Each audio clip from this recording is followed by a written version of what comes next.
Hello. Guided meditation to thinking versus meditated thoughts. All men know the use of the useful, but nobody knows the use of the useless.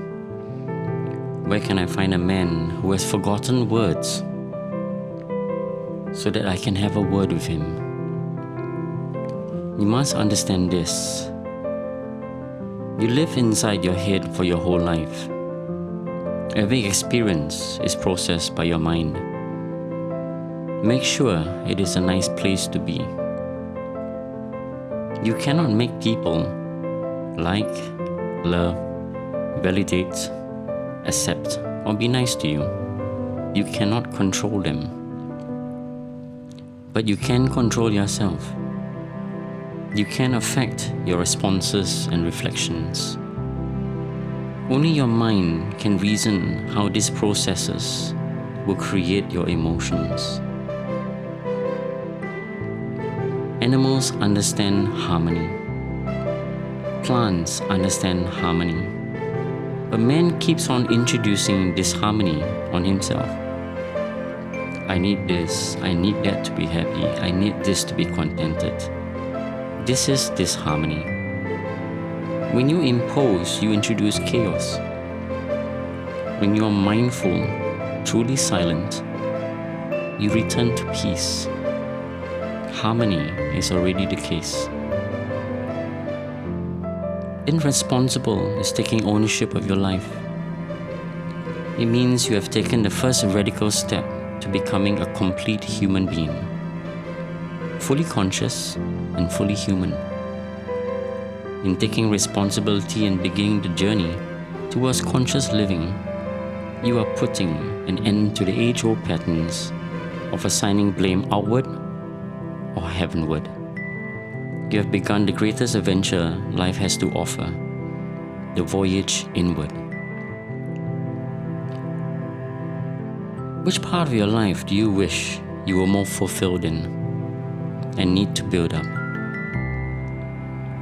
Spirituality, social and friends, service and community, health and fitness, wealth and finance, career and studies, relationships and love, family, knowledge, hobby, or skills. The deeper question is, how do we do a bit of all the above every day with the same intensity? Our lives become beautiful not because we are perfect. Our lives become beautiful because we put our hearts into what we are doing. It doesn't matter what we are doing. Whether we're sweeping the floor or managing the country, if we are putting our hearts into what we are doing, it is beautiful to be doing that activity. Living in an atmosphere where people are passionate about what they are doing itself is highly enriching. Today, people just go on working, and working. Not because they are creating something fantastic, but simply because they have to work. Otherwise, they don't know what to do with themselves.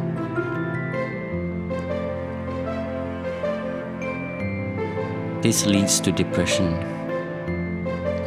When you feel depressed, when you feel bad, it is sometimes for no reason at all. You wake up in the morning and feel hopeless, terrible. We may use our experiences to justify that feeling. I feel bad because I don't have any money. I feel bad because something has gone wrong in my life. In fact, our early morning depression is not all that logical. Out of nowhere, you just don't feel so good. Then you come up with all kinds of logical explanations for why you're feeling depressed. In understanding this, we can talk about how fearlessness comes out from the realization of fear. Similarly, when you experience morning depression, it is possible to cheer up.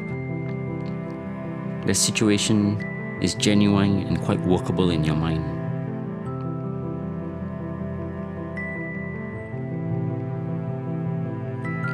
For morning depression, and its terror, we can step right back into basic goodness. We can appreciate depression as being like a wobbly staircase. When you put your foot on the first step, you wonder whether it's going to hold you. You might fall, but as you take further steps, you realize it is going to carry you upstairs.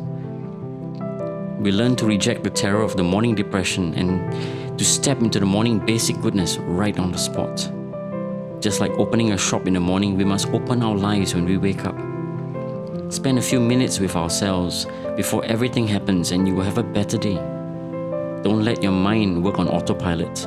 Have control. Remember, a choice made fast can affect the suffering in the long term than a choice made with thought and process. Seek to see what happens when a move is made rather than move and see what happens.